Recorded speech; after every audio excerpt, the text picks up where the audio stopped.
This man!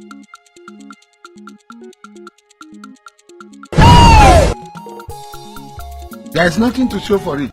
No user. Hey! Who give you gun? Sell for grand. You sell for grand? Yeah! You know what they use and do? They say na gun, he dey kill. Hey! No touch am again, I beg. Hey! He dey kill. If you put a bullet now, he go kill. Here is God. Hey! See this is where they see so. If you put a bullet now, you go kill person. If you put a person like this, tell her say, I go shoot you. Oh shit! Oh shit!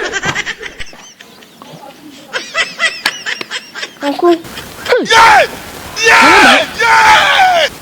I don't die. how go take that? Bullet no dey inside that. Yeah!